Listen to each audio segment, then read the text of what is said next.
Hey, Picking Pickle's already on. Hey, Picking with Pickle, you're the first one in.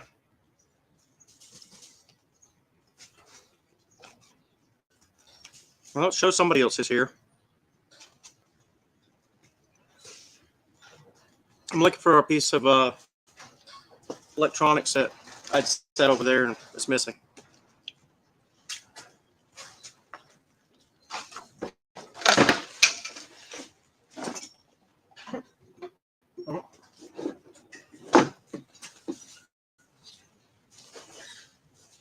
Okay.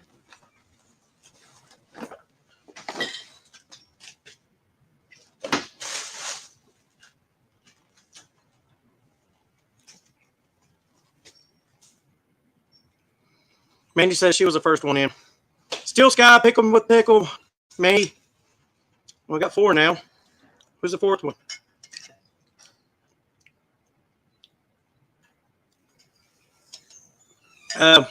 Yeah, Pickle, if you read the banner at the bottom of the screen, it says the same thing.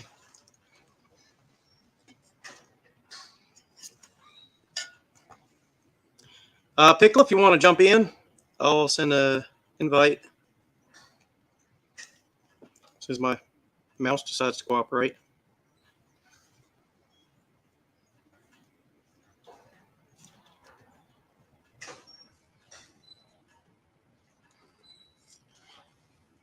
So, y'all may have seen this in some of my videos earlier on. This is my older logo, which is in my new logo as well. I'll jump back here a little bit. Oh, it's the other camera. So now I have a shirt. Jack Stenson Center Blocks with this shirt of the truck on there and wrench every day. Put the camera back.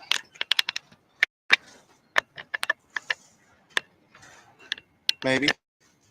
All right. I really don't have much topic. I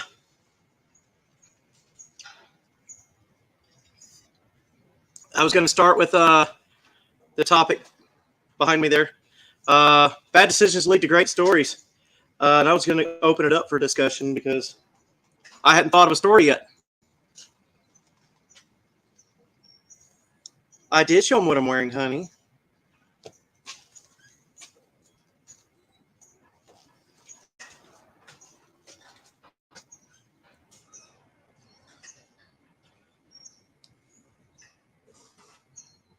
Pickle, you want to jump on in?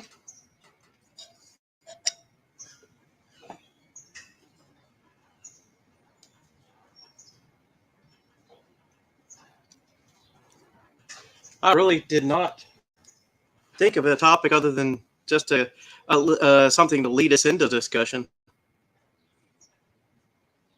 All right, so Mandy, myself, and Marcus all went on a cruise this last week. So I was not able to do a live stream. I did post a couple of shorts. I even had a pre-uploaded video to that went live Wednesday, and it's done just about as well as the previous Wednesday's video. Both of them, last I checked, are at about 121 views. Okay. Pickle says he'll jump in a little bit. So we went on a cruise. We went to Costa Maya, and then followed that up with Cozumel. And Costa Maya, we just went to a beach resort with the all-included unlimited bar, which, oddly enough, kind of leads back to that. Mandy was immediately drawn in by a group of the salespeople that recognized us from January's trip and quickly just started putting shots of tequila in her hand. And she almost got pulled into buying some jewelry for way more than we should have been spending on jewelry. So she almost pulled the bad decisions. But you know what? We had fun out there. We got to talk to some of the other people from the cruise. We did do a little bit of snorkeling on and off with our son. And then in Cozumel, we did our shopping, got all the souvenirs we wanted to get. Then we ran over, took a cab out of town and ran over to took a cab out of the little shopping village and went into actual town, and found our way into a place where we could buy black coral. Yeah, and we've got a good chunk of black coral that she can make her pins out of. So those are going to be some very unique pins. Even the person at the shop that makes all sorts of artwork and jewelry with their black coral thought that was a neat idea to make pins out of it. He didn't really want to sell us the piece of black coral that he sold us, but when he finally got him to name a price, we jumped on that. And then we kind of hightailed it back across town. Kind of got a little bit of a tour from our taxi driver between her texting and driving. But we did get a tour of a little bit of the city there and back to the little shopping village that's at the port. Yes, Mandy's saying the runners getting on the boat. The first day in Costa Maya, our balcony was overlooking the port, as people would have to walk by a portion of the ship to get to the boarding ramps. They had to walk right by us, and we spent a good bit of our time heckling the crowd as they would walk to the walk and or stagger to the boat. And the last person to board the ship that day was Felicia. And so we almost got to say bye, Felicia, but the captain managed to get her aboard and get her on the ship safely. But she almost fell off the dock, both on the left side of the dock and the right side of the dock, and she was all over the place. She was staggering pretty good. And then the second day, after we did our snorkeling and all of our other shopping, we did get to watch a good bit. I think about the last 30 minutes where people were coming aboard. We'd already made it back to our room and showered and changed, and we heard some noise, and we went and looked out on our balcony, and it was just pouring down rain. So we got to watch the runners running towards all the cruise ships, because there was about three cruise ships in port that day. So those people made maybe some bad decisions and stayed out partying and drinking and shopping a little too much, and they got rained on for it, because it's a good probably 3/4 of a mile between where land is, the last place that has a roof on it, to where the cruise ships are. So they had quite a dash to make it back to the ship. Had a good bit of time on the water park on the cruise ship, any of the pools. Got to hang out with her son quite a bit. Got to watch her son really come out of his shell and dance. So that was a unique thing, seeing Marcus dance out in public. I don't think I've ever really seen him dance more than maybe doing the floss or something when he's playing a video game or some sort of Dance Revolution. All right, now a little bit of a word from our sponsor. Dual Fuel Corn Liquor, the only corn liquor with a proof mark and an octane rating. May cause temporary or permanent blindness. Please drink responsibly. Also may cause excessive internet shopping. Please don't blame us when the UPS truck shows up.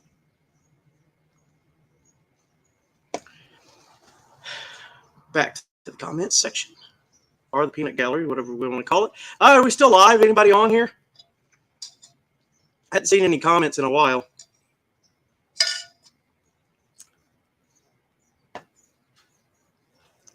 Mandy, I told the story about the runners. What else we got?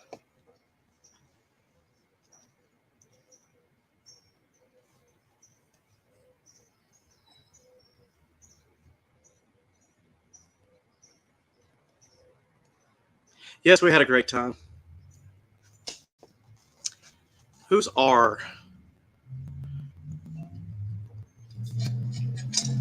R, matey.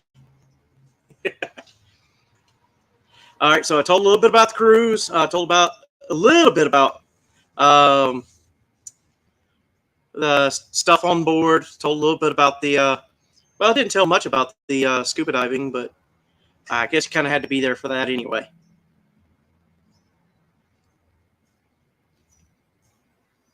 That must be Bubba,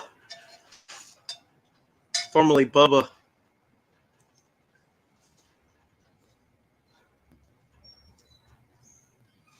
All right. I'll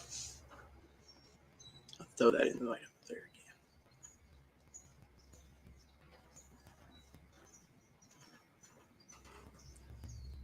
Somebody else got some vacation or other stories they want to jump in here and share. Bad decisions that make great stories.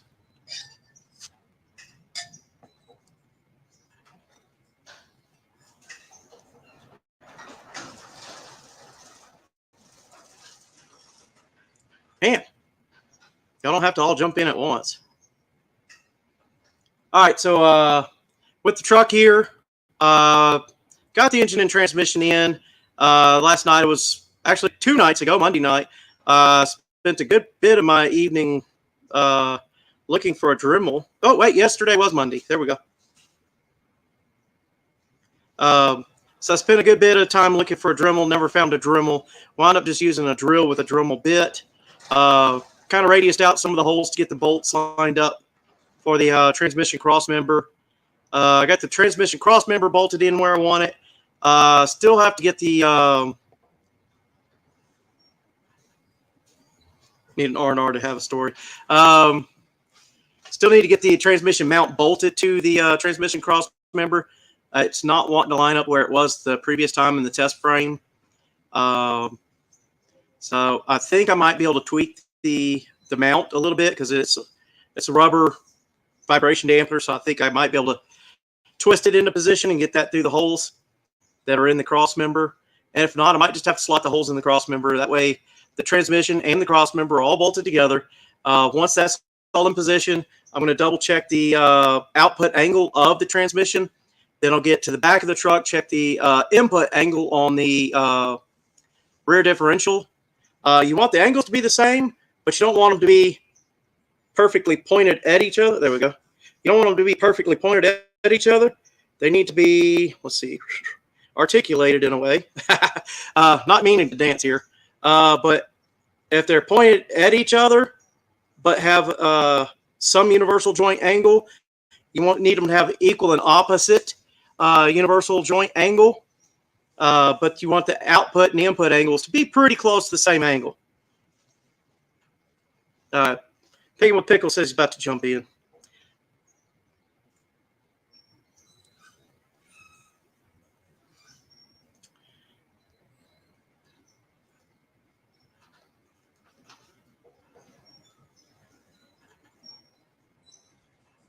And so once I get the transmission cross member and everything bolted up exactly where I want it, I'll double check those angles. If those angles are correct, then I'm going to measure for the overall length of the drive shaft. I have the original drive shaft. I do have some other ones in the shop from other vehicles. We're going to measure those to make sure we don't already have one that's close enough laying around. If not, this drive shaft will go off to a local shop here that says they can cut it down, re-weld it, and balance it. So,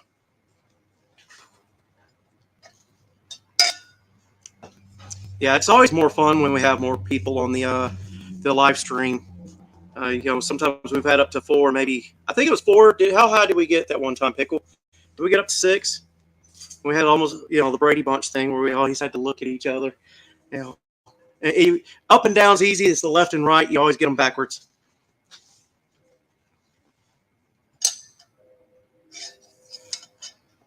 All right, Pickle, the invite's right there in the chat. Oh, here he comes. Add to stream. Let's put him up here. I don't know if I have audio right now. Let's see if these. How's it going? Yeah, if I don't use them, they go dead or they turn themselves off. Get back in there. See if I can turn them on.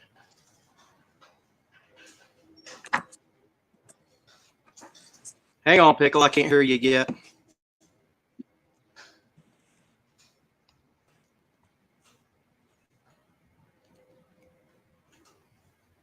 Shows I'm connected.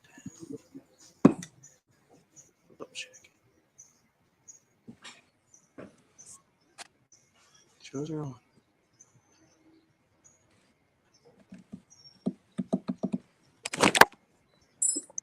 I've had this in the past where the audio, some of the headsets I use don't want to work.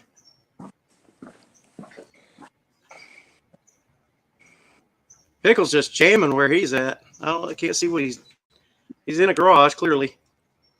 Mm-hmm. Pickle, you talk, and I'll see if I can get my audio fixed where I can hear you. Can you hear You me? can talk to the audience for a minute. All right. Boy, y'all about chatty. There you go. You're not squishing. Well, Hey. I failed to plan a good. Well, I got a starter topic. I just didn't plan any stories yet, other than the cruise lady in there. How is everybody? How are y'all doing? I'm Pickle. Of course, there's audio issues. Whenever I join somebody else's stream, this always happens. I always manage to break it somehow. So, yeah. I'm looking at my phone. You guys are here. I have chat.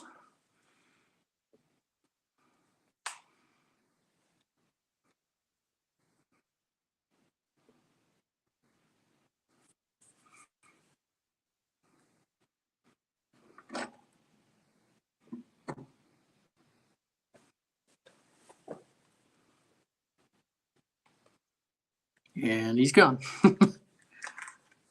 You don't have audio? Okay.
Of course this is happening.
All right, am I unmuted now?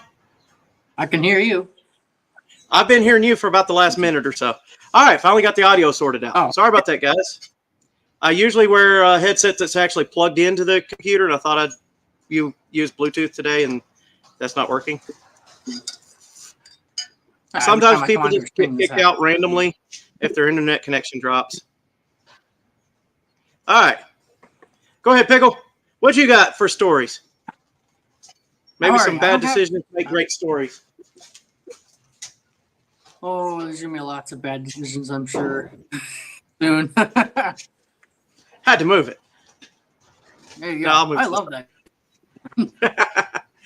We found that in Galveston before we ever boarded the ship, so That's awesome. I loved it so much. I was like, well, that's going to have to be on some of my T-shirts when I have T-shirts printed.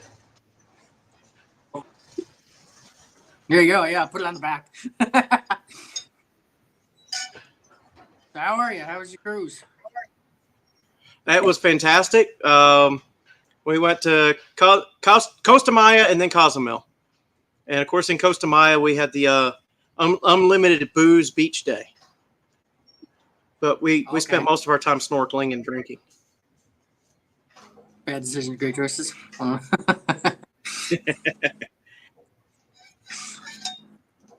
So, yeah, I was commenting earlier that once I get the whole cross member and transmission mount bolted all together, get the transmission set exactly where I want it. We'll double check that the angles are where I set them for originally. Double check that the input on the rear end is the same, and get the drive shaft cut down. So, body is yet to be bolted back down. I had to unbolt the body when I was putting the engine and transmission in. Mandy was asking me earlier. I'm actually contemplating pulling the engine and transmission back out, and after I get it measured for a drive shaft, I'll pull it back out and do a little bit better job on the firewall to get the that where that dipstick tube was fighting me. Get that sorted. Also, was in the middle of adjusting the chains right before this. I'm going to get the chains on the engine hoist adjusted a little bit better, so that mechanism, that the load leveler, get that as close to the top of the engine as possible, so it's not trying to hit the firewall and also help fight me there. Yeah, so make it as easy as possible on yourself anyway. Yeah, that way I know each time I put the engine and transmission in, hopefully I don't have to do it too often, but that I've got things sorted, that that transmission is going to clear the firewall. The engine already clears. It's just the way I had it rigged up with the chains, it didn't want to clear. So that's LS swap, or what are you putting in the truck? It's kind of like an LS swap. It's an 8.1. So it's a 496 cubic inch big block, but it uses almost all the same electronics as an LS. It has the same ECU. Okay. So I've got a buddy that's actually taking one out of a pickup truck, and I told him, just buy the LS harness on Amazon. I will splice in the parts, the wiring harness that goes to because his has an Allison transmission as well. I'll splice in that to the Amazon harness, because it's only like 4 wires that go between the TCU and the ECU. So we're going to splice those into that harness, and I think we have to move, the crank sensor. The crank sensor on the LS drops down to right below the cam sensor, and on the 8.1, it's at the back of the block. So, I mean, it's 3 wires. Move those 3 wires, extend them, put it to the back of the block where your injection harness is going to plug in at. Bam, done. So I spent weeks rewiring my whole harness, because they gave me the whole harness from the entire UPS truck that my engine and transmission came from. I'm talking, they had every wire to the back tail light, the front headlights. They included the entire harness. And I spent a long time stripping this harness apart and relieving it of all the extra wires that it didn't need. And I have a mountain of copper sitting in the bed of a pickup truck here in the yard, that every time I need a wire, I go back into, I need a blue wire. Here's a blue wire. Pull it out. Got it. Man, funny now, that copper. Yeah, there's meth heads in the area, but I guess they're not interested in the cheap stuff. But I think they've heard rumor that might be excessively armed. Yeah, I'll keep them away. 12 gauge. Yeah, there's all sorts of stuff. But I mean, that's kind of why I'm on the property, is they've had theft in the past.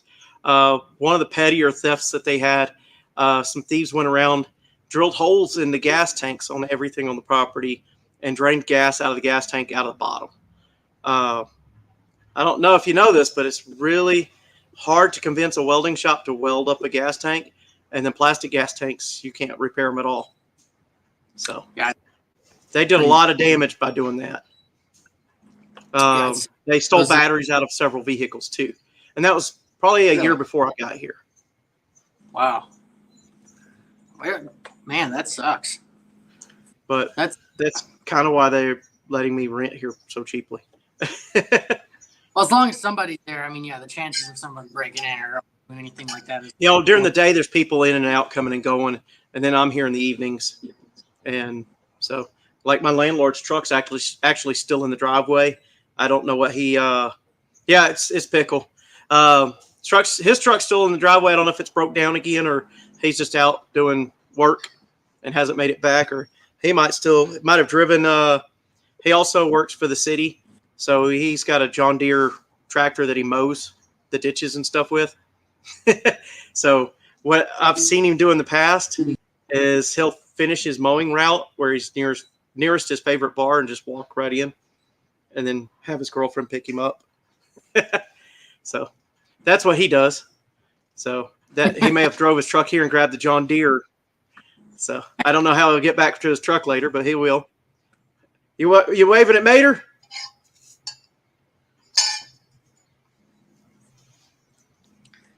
Hi, Mater. I got the. You're welcome to jump in if you want, Mater. The theme of tonight, I think I got it. Right now is this T-shirt. Bad choices lead to great stories, and I'm sure we all have some. I just have neglected to pick a story to tell tonight. I did tell a little bit of our cruise and our snorkeling trip, getting Mater caught up, and so we also got the transmission. I got some of the holes cleaned up with I didn't have a Dremel last night, so I wound up using a drill. Once I get all the bolts in place, actually I got most of the bolts in place for the cross member. Now I just got to get the transmission mounts into the cross member. It's sitting in a slightly different position than last time. Scrub diving. It was scuba diving. Well, two of them were dragging. Well, she was on the bottom. They gave her too much weights. I was floating on the top. They didn't give me enough weights. And by the time they put enough weights on me, the poor fellow that gave me all his weights, I think he was our photographer. So we didn't get a lot of pictures because he was busy giving me all his weights. And then he was a big fellow Mexican, and he was bobbing around like a cork up there. He couldn't dive down because he had given me all of his weights. But our son, he took to it like a fish to water. He was doing twists and rolls, and no fear from that kid. Once he figured out, I've got this regulator in, I could breathe underwater, I got my goggles. He's already used to snorkeling and stuff anyway. He spends every waking moment at Gigi's house in the pool. The kid's immune to sunburn somehow. He'll be as red as your hat some days. By the next morning, there's no red left. He's darker. He goes from pine to oak to mahogany. The kid just keeps getting darker and my wife and myself, it takes us a day or so to tan out, which I was always thought I tanned pretty quickly. My son's got a double dose of it, so he heals twice as fast as both of us do. So, little turkey.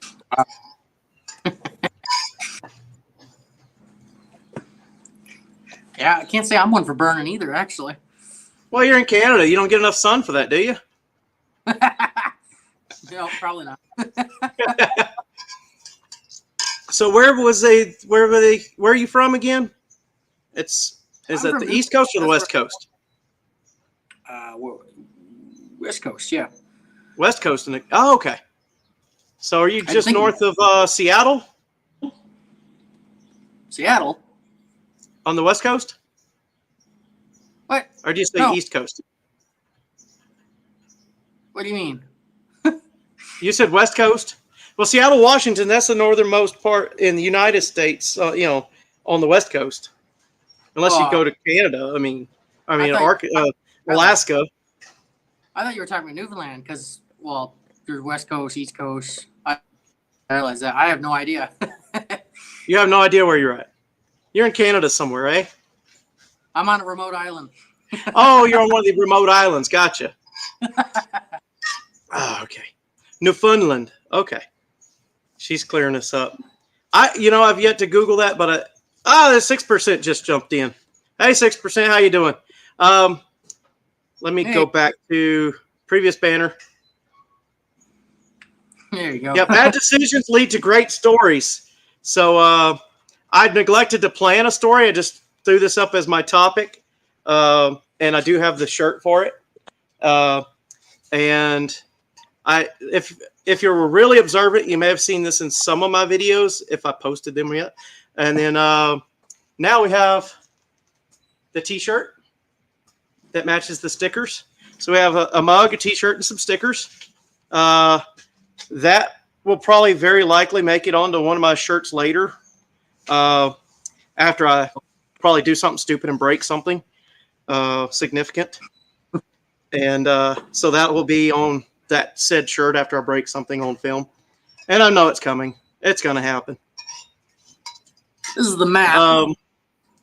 There we go. There's the map. Oh, he's doing us. I'm the map. The green. Okay, so you're in the green section over there? Yeah. Oh, wow. That's way, way up there. Man. What do y'all do up there for fun other than make YouTube videos? And raise goats and stuff? Fishing. Fishing. Oh, yeah. Fishing and hunting better be a part of y'all's pastimes. Well, I mean, or it's how you feed your family. Well, yeah. Here to hunt the moose. Hunt the moose? Yep. How many moose do y'all get? How many tags do you get for moose a year? Only one here. One per year? Yeah. Okay. I remember it was my second wind turbine site ever. It was Idaho Falls, Idaho. And somehow they managed to get the county to pay for the turbine roads that they put in between all the towers. But the county came in and put all the roads in with basalt rock, which is volcanic rock. But that made all those roads a public road. Which most of the time, you turn off the public road onto private property and usually even gated areas before you go to the actual wind turbine tower itself. But these being public roads, in Idaho, you can't shoot from a paved road, but you can shoot elk, moose, whatever, deer, from a county road that's gravel. So they would drive up and down those roads hunting. And part of that story is they only get one moose license in a lifetime. Oh, wow. So each year when they go to buy their deer license, they pay an extra $5 to go in the lottery. And if their number gets drawn, they also get a moose tag that year. Wow. So they only get to hunt one moose one time in the state of Idaho. And that's how they regulate how many moose get taken out of the state. Because they don't have a lot of moose in Idaho. Now, if you're in Montana or Wyoming, they have a lot more moose there for whatever reasons. But we got to watch the entire moose hunting season. For weeks before the hunting season, they were stalking them, trying to figure out where they were. Not us. The louder we turned up our radio, the closer the dang moose got to us. So we're over there setting up our basket to go up this basket that rides up and down the tower so we could work on the blades. So we're trying to rig up our basket, and we had one guy who just loved music. He'd always turning the music on. And the louder that music got, the closer, especially we called him, I don't know why he got the name Bullwinkle, because Bullwinkle's not the moose, is he? He's the squirrel.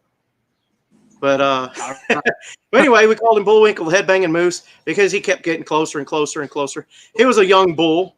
And once the rut started, we watched one cow run across the site, and everywhere she went, because eventually we ended up being about 200 feet in the air, which makes the greatest deer stand in the world, because now I can see for a long way. So we're up there, and we're watching the people drive by, and we're like, let's see if I can get my hands on the screen. Moose is going that way, but they're driving this way. And it's like, y'all just missed each other. The moose know where to duck. That's the most amazing thing I learned about moose. As big as those things are, and they weigh as much as a daggone Ram 1500 truck, they disappeared into the woods in about 3 steps. Yep. Gone. Where the hell did that thing go? So true. And even from up tower in the basket, we could see them a little further into the woods, but they're gentle giants. Very rarely they bump a tree or a brush or anything that you can see move. Because once they go into that woods, they disappear and they're hiding out. But we watched the rut, and we watched that one cow run across, and 2 or 3 of the younger bulls. Then we saw a mature bull with the bigger antlers come through. He looked like 3 of those smaller bulls put together, and yeah, it was quite a show. At the end of that week, we had another incident. We were de-rigging a basket because we were winded out that day. And so we were waiting to de-rig. They hadn't gave us permission to de-rig. They were waiting to check the weather pattern to see if we were going to be winded out the rest of the day or just part of the day. And so we're waiting for that. We got one guy, he's on the phone with the site managers and stuff. And we're just poking around. We saw our buddy again. So we're going to go over there and take pictures of him. And he's out a good 100 yards out. We're going to go up about 50 yards. Give him some space. So we go over there. We're going to take some pictures of him on our iPhones or whatever we had at the time. So we're zooming in, getting a picture of him. Well, we didn't know there was another bull about 10 yards to our right. He's just hiding in the woods. Well, he saw us over there and didn't like us being there. And so we were trying to make our way back away from him. And my buddy's panicking. And he starts at his dead run, which he was an old hobbled guy and had bad knees and stuff. And I sprinted right past him and got back to the truck and slammed the door. He goes, wait for me. I'm like, no, I don't have to outrun the moose. I just have to outrun you.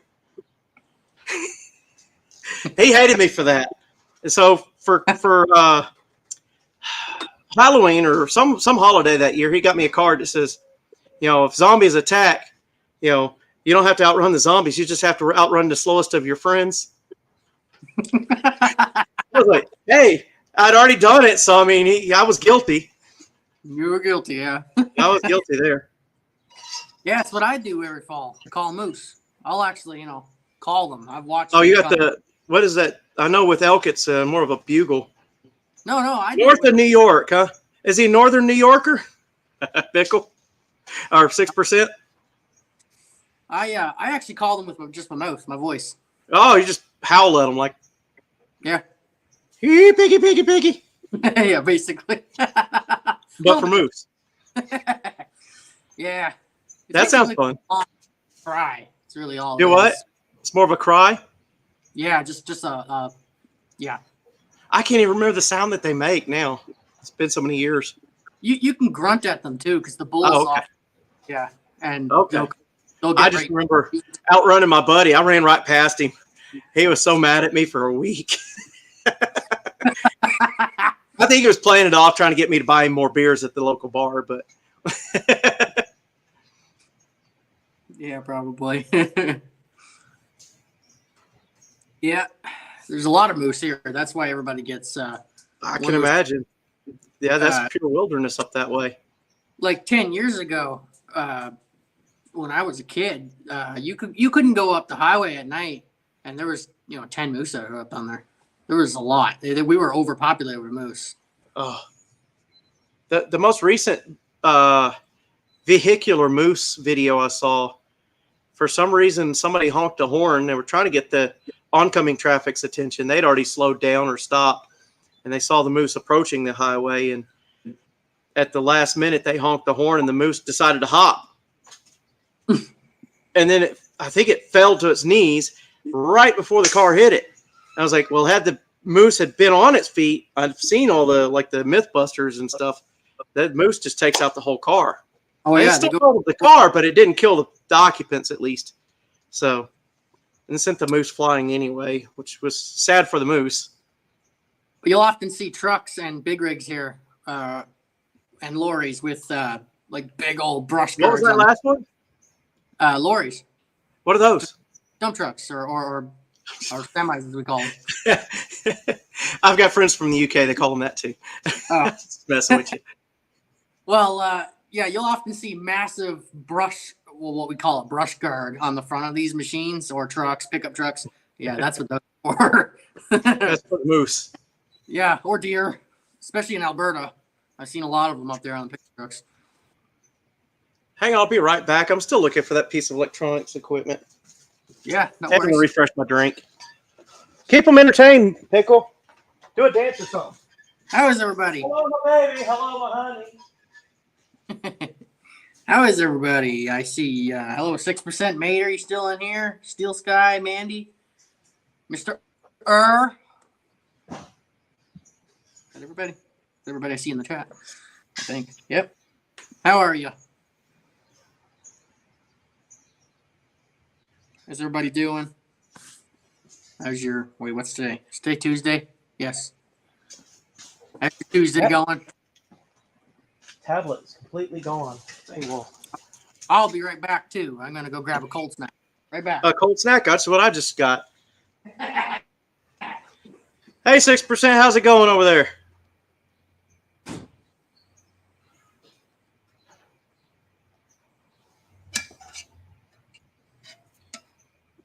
I was hoping more people would show up, but sometimes you're the bug, sometimes you're the windshield. Oh, that's a different kind of cold beverage. Yeah. Guess you can't quite put rum in here yet, can you? Coca-Cola. Coca-Cola. Mm-hmm. Most Newfies like Pepsi, as we say. Is it? Pepsi. Pepsi, yeah. Tell me more about these flavored chips. I know y'all have like ketchup flavors and Ketchup, dill pickle, fries and gravy. I think that's a Newfoundland exclusive flavor, actually. fries and gravy, no poutine. Yeah, there was poutine one time, yeah. Okay, I remember we went off on the whole tangent about poutine on somebody else's live stream once. Yeah, 6%. And I sided with you on that one because when I first went to Ontario, that they had to introduce me to that one. Oh, it was good. It's good, right? You agree? It was good, and I gained a lot of weight while I was there. Yeah. Actually, if you saw my video where I was wheeling the Toyota, that was the second Toyota that I bought in Idaho.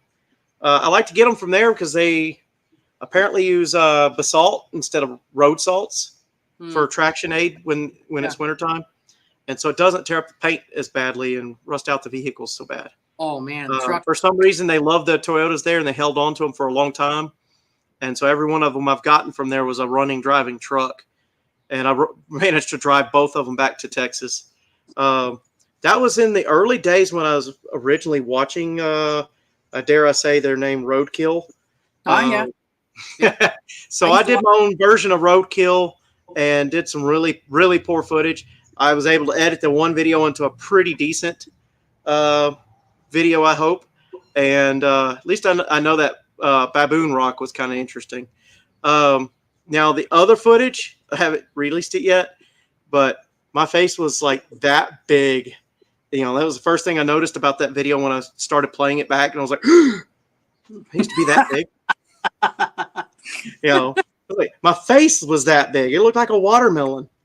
You know. But I've lost about 50 pounds in the last year. Actually, it was 2 years ago, and I lost 60 initially and managed to hold off about 50 of it. So 50 pounds lighter than I used to be.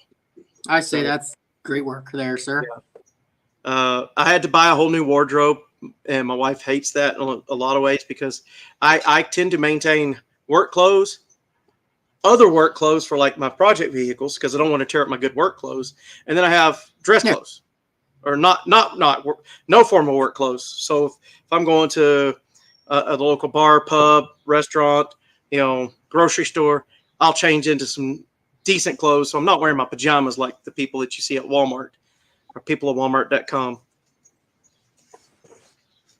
Yeah, gray sweatpants or with the crotch gun out of them in Walmart. Mandy will testify to this one because she went to that particular Walmart with me. Peoria, Illinois. If you're ever in that region and you want to be entertained, go to the Walmart. Hang around till after dark. It gets even better. But every day of the year, it apparently is Halloween in Peoria, Illinois, or at least at the Walmart there. I saw some of the most outlandish, crazy outfits that I've ever seen in any public, to include on Halloween's, at that Walmart any given night of the week. And people with lizards and snakes, live or even stuffed. They'd have a stuffed whatever, like stuffed actual lizard or stuffed like fuzzy lizard. Yeah, just craziness. Just people that they belong on that website, peopleofwalmart.com. And I'd have to say probably 80% of the pictures on peopleofwalmart.com came from that one Walmart. Mandy says beer, why are we always out of beer? Actually, it's rum. Why are we always out of rum? Rum, there may have been a shortage of beer and or rum on the cruise ship by day 3 or so. Because Yeah. I was trying to drink. I was trying to drink all of the beer that for everybody. Oh yeah, that's your drink of choice there too, Steel Sky. Yeah. Mine too. I've heard Does, over. does yours include rum in it, or No. or Jack, or Nope. Just Coke. Crown, or what's that Canadian one? Canadian whiskey. Oh, see, my grandfather drinks a lot of it. Let's see if I can remember the name of it. Is Dewar's one of them? Maybe. I hit a couple of the different liquor stores while I was up there. I liked them all. Liked every one of them. Everything in Canada is better, right? Nah. The beers, some of them, not all of them. I've heard German beer is the best, but that's just rumors that I've heard. It's not a rumor; it's a fact. Okay, my dad seems to think too. So the German monk beer was amongst my favorite. Runs along the lines of a Fest beer. Fest beers are not limited on how much alcohol they're allowed to have. So there's certain laws in Germany that have to pertain to, especially beer. They have what's called the German purity laws. Beer is only allowed wheat.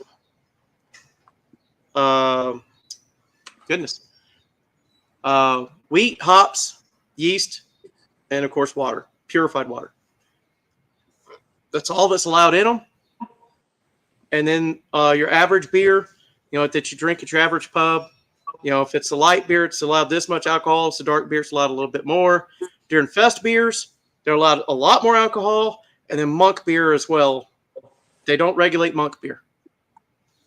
Okay. It's whatever the monks are happy with. And the monks make some damn good beer. See, so straight Jack Daniels and straight Coke, you ruin the taste if you mix them together. That's a good point. Nah, I'm just a soda man. Soda. I'm drinking sulfur water. Kind of. It's called ranch water. It's made down in Texas. It's just straight tap water with a fancy price tag. That's all. It's got alcohol in it. Oh, okay. Comes in a beer can. Okay, so yeah. It's a lower carb version of beer. Cool. For those of us trying to keep the 50 pounds off. Oh, I gave up on that train a long time ago. You're young. You got this. Work out more. Be more active. And that was the thing, too. I used to drink that German beer. I was trying to drink all the beer at every beer fest I went to. They don't cut you off as quickly in Germany. In fact, you're old enough to drink over there. Oh. If you have any brothers or sisters that are younger than you, they're old enough to drink over there. Because if they can reach the bar and put the money up there, that's their beer. Wow. Bartender will not deny anybody for age over in Germany. Different world. Here, Last I heard, that was the rule when I was over there. Of course, it's been a year or two. They're very strict here in Newfoundland about it. But okay. Probably worse than the Germans. We're a bunch of drunks. I know. Canadian, the people north of the U.S. Yeah, those peoples, they're real strict about the DUIs too. Yes, I know a couple fellers that got DUIs. Yeah, I know a couple people that are not allowed to work up there because of that. Yeah, ruins. Well, it can ruin your career for sure. Yeah.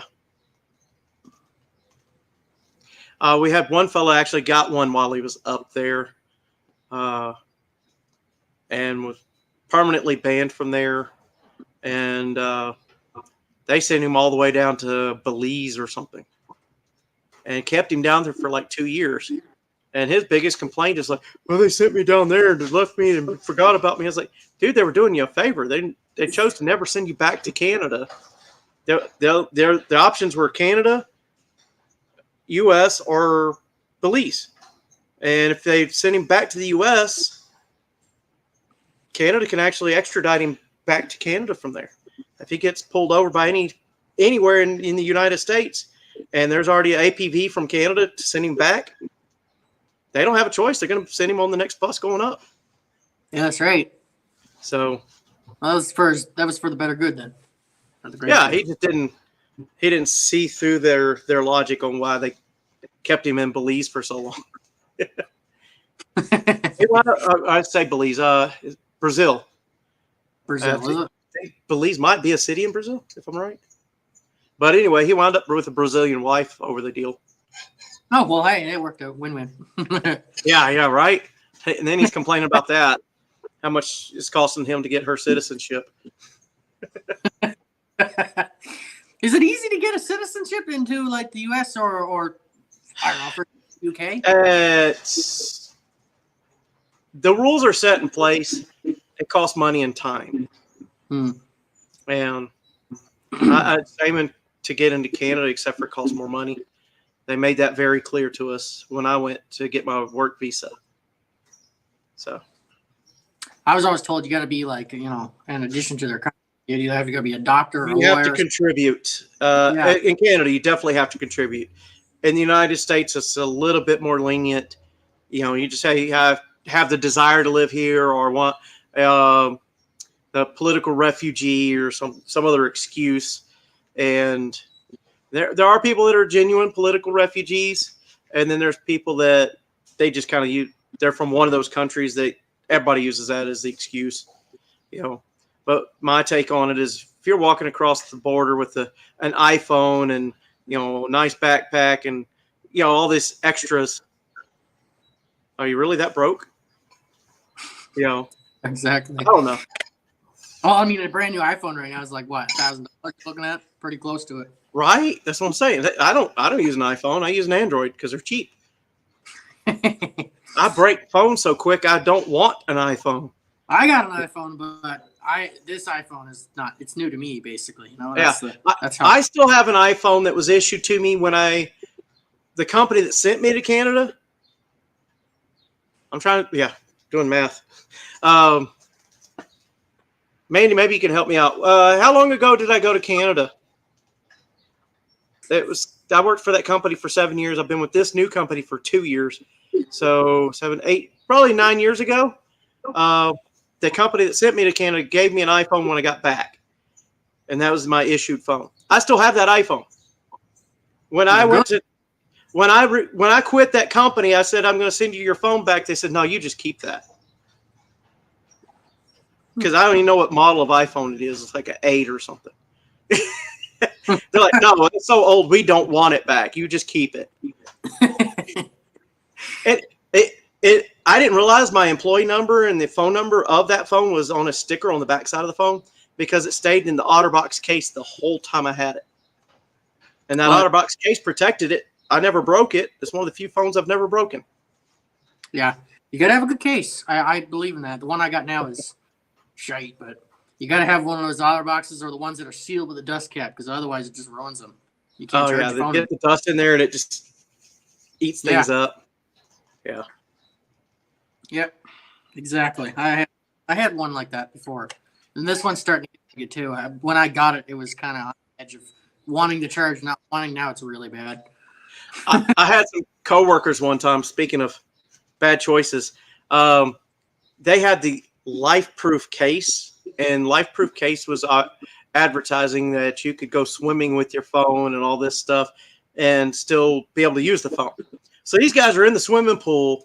And underwater trying to take pictures. And then they come up, try to make a phone call. And then you got a little bit of water in that case. And his phone quit. And he had to go to his computer to email LifeProof and say, hey, I'm suing y'all for a new phone because my LifeProof case leaked and ruined my phone. And they asked him what he was doing. They said, well, I was trying to and they're like, you know, this is supposed to be more like a splash resistant. You can get rained on, maybe a quick dunk in the pool if somebody shoves you into the pool. You're not supposed to go swimming with your phone. Well, what's that golden rule about electronics and water again? I forget. Maybe not to have your water. If you want your rice to grow, you put water on it. Yeah. That's electronics for you. Yeah. You know what you put? Right. You could put them in rice to dry them back out, supposedly. That's what they say, yeah. They say that. Some people say that. Somebody's, I forget that. Hair dryer at low heat. What's that? Sand, but Sand. I don't know. I think sand. Somebody told me one time, yeah. Desiccant, maybe. I don't know how sand would work. Because sand wouldn't. We do have an electronic spray that will flash dry stuff. It's pure, kind of a high alcohol content, and flashes off real quick. But you have to be careful of that too. Even though it's supposed to be anti-static, you can spray that onto electronics. But if you keep spraying it on that board, it's going to eat the circuit board. So it's a quick, and hopefully it dries it up. You want to shake it off and hit it again, maybe after everything dries a moment, or let everything dry for a couple moments, and then maybe hit it again. But after 3 shots, if you can't get it back on, you've already fried it. She's done. Yeah. Get a new phone. Yeah, or whatever the piece of electronics is. My son actually has gotten into their little computer boards. Let's try to get. It's barely bigger than a credit card, and they even have a touch screen that's about the same size. I'm trying to remember the name of them. Raspberry Pis. Oh wow!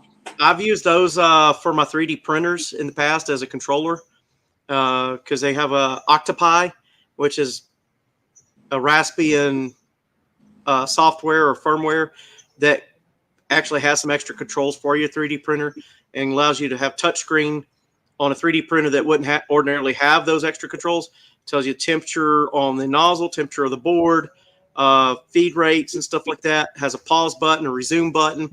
It also has some provisions for, actually that's why I have this web camera. I used to have the web camera attached to the Octopi so it would record and even possibly live stream while the 3D printer was printing. You could either do it as a time lapse every time it finished a layer, or you could just have it as everything was moving. In fact, I remember sitting on my couch in my RV watching the video off this Wi-Fi camera. That's the only reason I have this particular camera, and I think it's slightly better quality than the one on the computer. I think the colors are a lot better. I don't know about the audio. I don't know which audio I'm actually using at this point, but I finally got audio back working. What are you doing over there, Pickle? German Shepherd. You got a German Shepherd? I do. My parents used to raise German Shepherds for quite some time. That actually paid for their trip to Germany while I was staying over there. Yeah. The German Shepherd puppies. We did a vacation there. I was in Illesheim, and hey girl, how you doing, me? She's wild. And so we went from Illesheim. We went down towards what's the name of it's a ski resort. Man, it's not coming to me right now.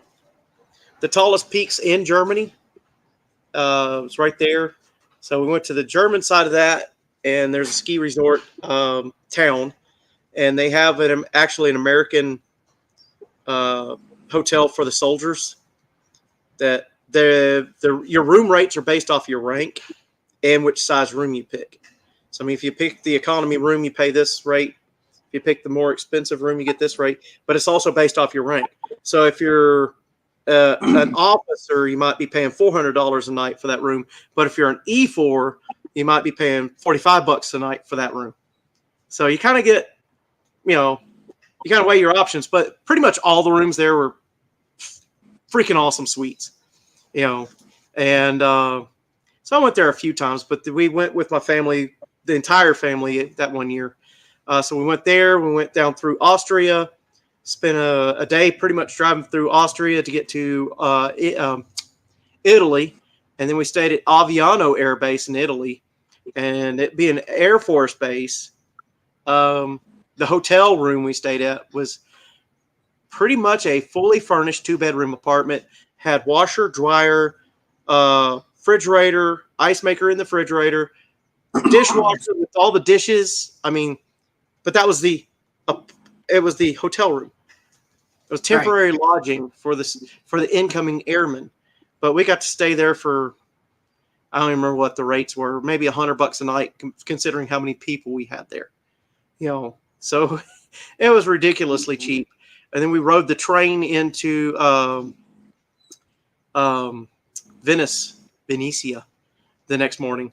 And that was about I want to say an hour or 2 hour train ride in. We spent the day in Venice and then caught the train back from Venice back to Aviano Air Base. Stayed another night and took the rental car back.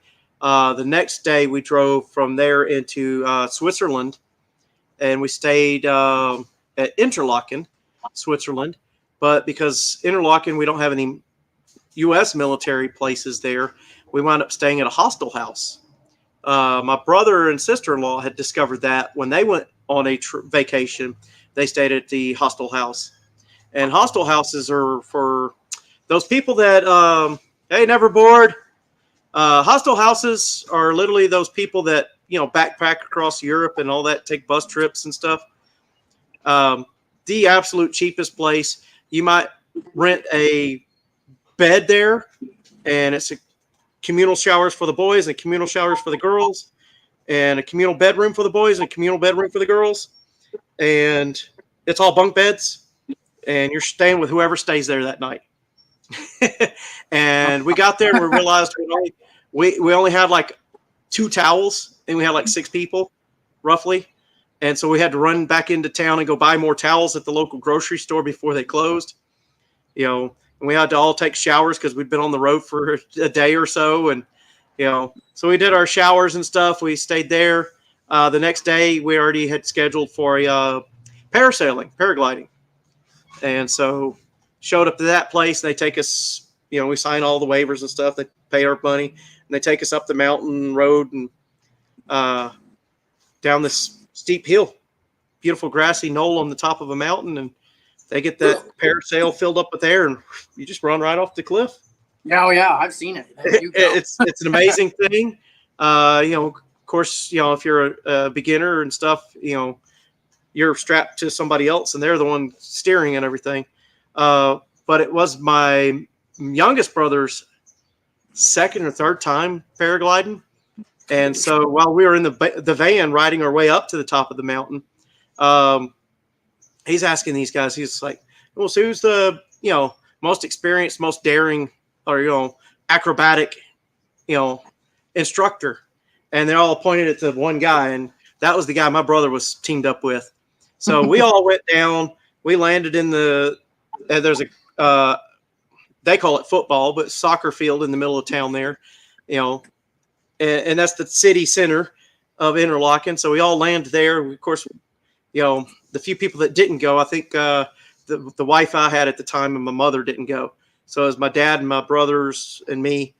And so we all went down, and of course they stayed at the bottom with the rental car. And so we landed, and then Matthew and his guy comes steaming in at who knows how fast, but they did a barrel roll. Oh, on the parachute, just I think that was pretty impressive. And we tried to get it on video or pictures of it, and the pictures just did not do it justice. We'd have had to been somebody way off at the corner of town videotaping that to get the effect of what they actually did. So it was pretty neat, though. And then we ate lunch at the nearest. What's that restaurant with the owl and the girls all wear the orange shorts that look like face? Yeah, that place. Of course, I made you say it. So we all ate lunch there, and that was pretty.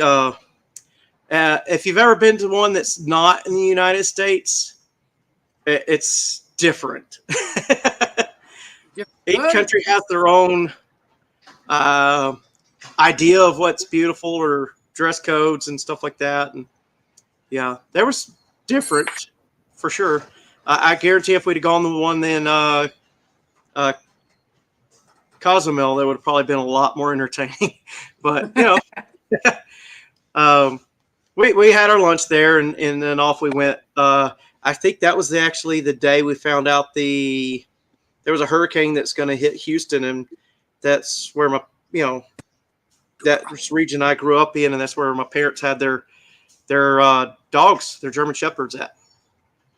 Okay, So cool. you having the dog there got me into that whole story because it paid for their trip, and then they had to get back to their dogs because they'd had neighbors that were feeding the dogs, but we had certain dogs that were they did not like lightning and thunderstorms very much, and one dog would actually go into a panic attack over that. Wow. So they would have to bring him inside and turn up the music and cover the windows and things like that to keep that dog calm because he did not respond well to thunderstorm.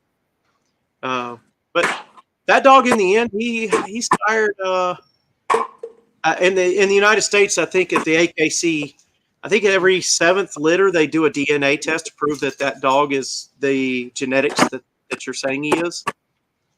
And he sired so many litters they had to test him like 3 different times over the years.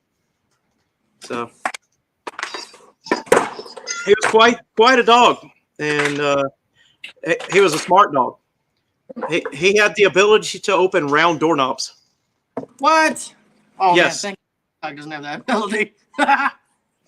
All the gates had to have a carabiner put through them Thank God. because he knew how to. That was the first thing he learned. He'd use his nose nuzzle and just push up on that gate latch and just Oh, yeah. walk right out like he owned the place. And he wouldn't run. He might do a quick lap around to say, "Hey, haha, I'm out," and he'd come run up right next to you and just sit down, like, "Hey, how you doing?" You're like, aren't you supposed to be in your kennel?" "No, I'm right here. I'm next to you." He was a smart ass. Same thing. She'll get out of anything. I've had 3 different kennels because when she was a puppy, that's how, kennel training. That's what I was going to do. Thinking Yeah. like, oh, work well. I don't know if I can trust her. Now I don't, of course, because she decided she was going to be smart enough to bust through every one of them and destroy the latches. Yeah. So here we are. She's free roaming. Busted out of all of them. everything I've ever had. Talking about the little kennel crates. Those little wire Yeah. ones. Little, Yeah. Oh, when I'm saying kennel, my parents had like a 50-foot by 100-foot okay. kennel. Each dog had their own area of land with a shared fence between them sometimes. It looks like Brent McMillan's leaving. It's getting a little late for them. So, nice to. I'm glad you jumped on. Thanks for hanging with us. Still Sky, maybe Never Bored might be still here. Mandy might still be here. I don't know. We still have 3 people hanging out. I thank everybody for coming and hanging out with us. We've got right at 1 hour and 8 minutes here. So if we can keep the conversation going, I will. If not, we'll eventually sign out. What you got there? Hey. What'd you say? Oh, I was just saying hello to Brent. He's in the chat there. Oh, yeah, I didn't know if they were still there. I don't know if he was either, but either way, hello. Greetings right. from Canada. Greetings from Canada. That place way north of New York. Yep. I've only been to New York State 1 time, but now I can say I've been there. And I stayed on the good side, over there by the Niagara Falls and stuff. Okay, yeah, down in Ontario, like down. The part that borders Ontario, yes. Well, it's outside Toronto or somewhere close to Toronto, right? Yeah, closer to Toronto. Yeah. Okay. You come out of I don't know, I think like Pennsylvania, and you hit the little corner of New York, and then you go into I was instructed the easiest way to get my work visa is to go in that entrance because they would not be as busy with work visas, and they weren't lying. I was the only person there that day applying for a work visa. That's and good. the manager of that particular port of call, I guess, had never done one before. He had to ask his employees how to do a work visa. So they had to walk him through it. I think that actually took an hour or 2 longer because of that. And what's funny is that, my buddies had been to Canada. They'd all been to French-speaking regions of Canada. And so study your French and this, that, and the other. And I was trying to do my best. I suck at it. But, yeah. And I realized real quickly that everybody there just spoke English. So what am I talking about? But I think. Well, generally the French people speak English too, but they try to be all hoity-toity. As Americans have discovered that go to those French-speaking regions, that the French-speaking Canadians want to be hoity-toity and stick their nose at the Americans that don't know how to speak French. Oh, that's why even Canadians will tell you, sorry, anybody who is from Quebec, but Quebec people are real arseholes. So Arsehole. that oh yeah, pretty much that's pretty much the synopsis of what we were told. But yeah, I was going to Ontario, so I think I'd been there for quite some time, and I was in I want to say like a grocery store, a liquor store one time, and I was probably a regular at that particular store. I don't know why, but I was quite accustomed to being in this store, and I was chatting with the employee that helped me on a regular basis, and then somebody butted in speaking French, and they spoke back and forth for a while, and that particular customer got rang up and left, and then he goes, "Man, that lady was a bitch." As soon as she walked out the door, I was still getting hung up, and he's like, as soon as the door shut behind her, he couldn't wait to say it. He goes, she was talking all sorts of shit and this, that, and the other. How dare this American come to Canada and do this, that, and the other? And it was like, I'm glad you told me all this. I could tell she had a snooty tone, but now that you're telling me all this, now I just, it didn't help my perception of the French-speaking Canadians. But go ahead, what? All the French I've ever met and the ones that I've ever heard of are all assholes. They're all just like that, all stuck up, very, pinky up when they're drinking their tea or whatever. Very, just better than everybody else, Right. Yeah. I mean, I get that, it's nice to speak an extra language, and the French is kind of one of those special languages. But I know when I was stationed in Germany, I had a couple of my Spanish-speaking soldier buddies that would go to France or something, and we just spoke Spanish with them. We got along okay. We were able to ask questions and stuff. And I guess because they were speaking a similar language, the French people were like, "Hey, at least it's not a dumb American that only speaks English." Eats hot dogs for breakfast. They get less of this. They get less snooty as long as you're speaking Spanish with them. As long as you have some other language to flip the switch to. Oh yeah, there you go. Yeah, so if you speak German or anything else, you're good. Yeah, exactly. I did find when I was in Germany that my high school Spanish came out more readily, but when I'm in a Spanish-speaking country now, my German comes out because I spent 3 years in Germany. If you spend, sometimes I get to, I might, it's like, okay, what am I trying to say here? All right, that's in Spanish. Let's get this out, But I know the first time I went down to Costa Maya, I had studied a little bit while my wife was in the shower the night before. I was like, because the way I've got my YouTube account set up, I can download videos to my phone and then watch them when I don't have internet signal, which works great if you're on a cruise. I'm sure it does, yeah. We didn't do the internet package. I know when goodness, what's his name? Yeah. Mater. When Mater was on here earlier, he's done the Carnival cruise once or twice. He made the only comment on one of my shorts that I posted on there. He's like, "Hey, you're standing right above the Guy Fieri's burger joint." I'm like, "Yes, I am."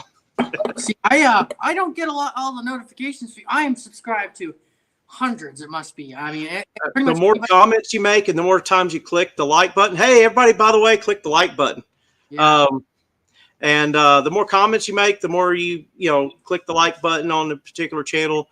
And then when you do go to those videos when they are posted early, or this closer to you get. How do I say it?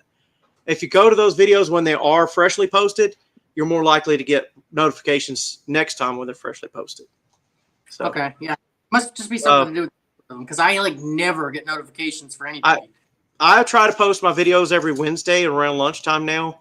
I haven't even looked on my hard drive this week to see what video I was going to edit. I've had a crazy busy week. I might just have to orientate a video quickly and post it tomorrow, or it might be late, or it might be Thursday. But I am just coming back from my cruise. Yesterday was crazy busy. I spent about most of my day till about 2 o'clock just catching up on all the emails I missed while I was gone. And then today was the day where my phone rang off the hook. And one of our customers sent a set of blade trucks to pick up the blades that we haven't even building for because they're not ready yet. And he sent trucks to pick those blades up today.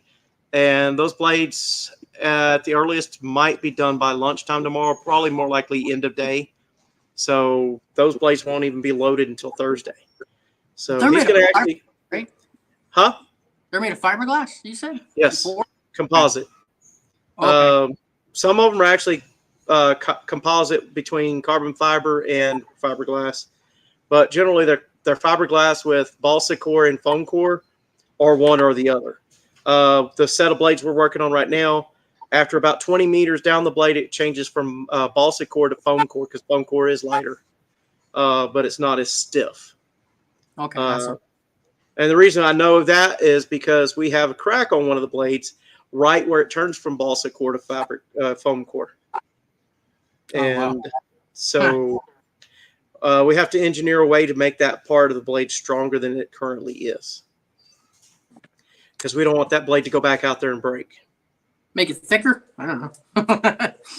It's a matter of putting the right glass in the right places. Yeah, because it's like fiberglass is just little tiny fibers. So yeah, I mean, if you it's a woven strand. Yeah, it's 45 by 45 biax. But there's a 90-degree biax as well, and then there's UD where the strands all run the length of the blade. Those are fun, and you have to orientate those in the right direction. I've fired people for orientating them in the wrong direction. I really? Can't comprehend if the blade's running this way and the strands of blade are like your celery, they're running this way with the blade. Why would you put the next layer that way?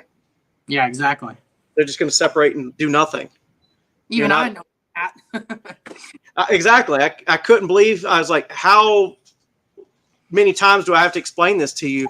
You've messed this repair up like 3 times. Third strike, you're out, buddy. I sent him home. And he's like, what do you mean I'm going home? I'm like, no, you're not going back to the hotel. You're going home. Done. You're done. You don't work for us anymore. I mean, it's dangerous. I mean, if one of those things were to fly apart, I mean.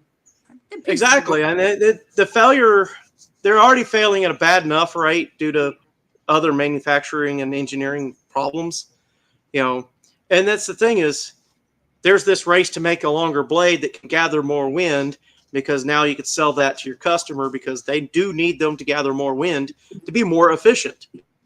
But the problem is they're not thoroughly tested. By the time this blade gets applied to a tower, it might be 2 or 3 years before they realize there's actually a manufacturing defect on those blades. Yeah, and then we have to go back and do a retrofit. Hopefully they can find a retrofit to fix those blades, and then we can go back and fix those blades. The problem we're dealing with in this particular sets is one of the 3 main manufacturers. There is no known fix for their manufacturing defect. So all those blades have to be pulled out of service. And then the remaining blades from the other 2 manufacturers have to replace those blades. Oh, wow. So some sites are getting all new blades that are even longer from a different manufacturer. That's So the problem in the world. They never stick with one idea long enough to figure out like what's good and what's bad about it. They just switch. In my opinion, we are getting there to where the blades and the towers are becoming more and more reliable. My opinion is the direct drive towers they're significantly lower maintenance. There's no gearbox on those. Right. So yeah, that makes sense. Less. It just less to fail, less moving parts. Granted, the magnets and the other stuff has to be bigger, so it's a bigger initial cost. But there's less maintenance involved for the teams that have to maintain them down the road. It's a unique way to lock those out too, and also rotate them, because you can actually turn that generator into a motor. So if you need to move, rabbitier the blades to get the blades to where you can go into them and stuff, you can tell that motor, like a stepper motor on the CNC machine, to step. You can tell it to rotate at a certain speed, which is really super slow speed, or you can tell it step by step. go one step, go one step, go one step, stop. Oh, yeah. And then you put the pins in and lock it out, and you're done. Those are very unique towers. I've only been in a few of them. What do you got there? Yeah, that's what I got up there. CNC machine. I don't know if you can see it. What type is that one? That there, that's just a wooden one for wood, but it's Oh, okay. Bob CNC, I think. Bob CNC? Bob CNC. Yeah, I'm pretty sure that's what it says. Okay. I can't even remember the name of the. Mine was a micro mill that was converted to CNC. I actually bought two of them the same day off of eBay, and then I immediately turned it up to the largest stepper motors I could fit onto it. Stepper drivers that were bigger, completely different stepper driver boards, and I made a hot rod out of it the best I could. But I actually haven't turned it on in like a year, probably 2 years. Yeah, it's the same with this before we've been moving. I haven't used it in a while because it takes so long to pick up. I mean, with the computer and everything.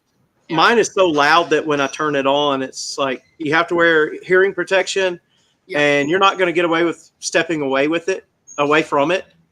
For one, what if it crashes? You need to be there to hit the e-stop button. I once put the wrong bit into the router, and let's just say it was a smoke show. I can imagine. Yes.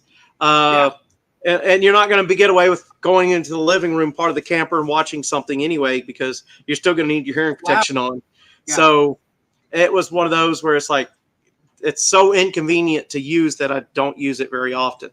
The last things I made on it were for it. Just keep upgrading the parts by making new parts. And then I was even 3D printing parts for it for a while. What kind of router are you in yours? What's that? What brand of router do you use in yours? I use like an electric bicycle motor on it. You're really okay. And then it has its own spindle head. So I've got a belt drive going between the motor and the spindle head with like a 3-to-1 reduction. That's pretty cool. I've never heard of it before. Ours just takes the one that's in there now. Shearline is what it was. Super loud. So it's a Shearline mill. And then it was already converted to CNC before I bought it. And I changed a few things all about it. It had little like rubber covers, little rubber, just a strip of rubber over where the ways were. And it wasn't very good at protecting the ways. So I put accordion way covers on it, things like that to upgrade it. Yeah. Then after that, got into 3D printing. Basically kept two printers running, one of them running all the time. The other one was a dual head printer, and I couldn't keep it running. I printed new parts for it, got it together, and then melted the parts that went on it. So I went back to redesign those parts, and then I wound up with the what's the other one? The resin printers, the resin stereolithography, where it uses a UV mask stereolithography. There it is. I know. So it uses UV light to cure the resin, and it goes in like 50 micron layers. Crazy accurate, and got to design my own parts that way. I was struggling to get supports on that, so what I did is I downloaded some 3D files that already had the supports in it for that type of printing, and so I got a lot of dinosaurs and other little knickknacks that I printed just to learn how to print better with that printer. And the first printer, I broke parts of it. Fortunately for me, when I ordered that printer out of China, they shipped me 2 of them, and they came about 2 weeks apart. So I kept the spare one, even though they eventually requested it back when they realized their mistake. I was like, that I could apply the U.S. mail fraud laws to you. I don't have to be responsible for mailing that back to you. You chose to send me a second one. Now you can't charge me to send it back to you, and you can't charge me for the second one because there's mail fraud. That dates back to the old Sears and Roebuck catalogs, if you've heard of them. So no. Hey. People used to mail order stuff, right, and have it shipped to them. Well, mail order people decided they were going to scam people by sending them extra product and then tell them, hey, we're going to charge your credit card if you don't send that part back to us. So there was enough people trying to scam people that there was mail order fraud laws made, and those laws still apply. So sometimes if Amazon will send you an extra something, you could point it out to Amazon and say, hey, either y'all give me a shipping label or I'm just keeping it. And a lot of times, sometimes I'll even tell them, hey, you shipped me the wrong item. Because I ordered something one time. I think it was a snorkeling kit. They sent me a yoga ball. That's one extreme to the next. How do you even I was like, I ordered something for snorkeling. You give me a big foam block for yoga. And I was like, what is this? Yes, she's had that happen to yarn shipments. It was two up. That's like, that's two different completely. Yeah, it's completely. I was like, it might be in the same sporting goods side of the building, maybe. I don't know, but I told them about it, and they're like, just keep it. I'm like, good, because I didn't plan on making the trip to the post office unless you just made it worth my while. Maybe the I did the CNC mill for a while, and I did the 3D printing, and really stopped the 3D printing is getting this truck and starting to work on it. Because some of the stuff I was 3D printing, I may have recorded some of the bits and pieces, and I may have mentally thought, hey, once I get this, I could go back and show how I did that in CAD and drew or designed this part, and then showed how I made the finished part. And so I was trying to do, at the time, it was going to be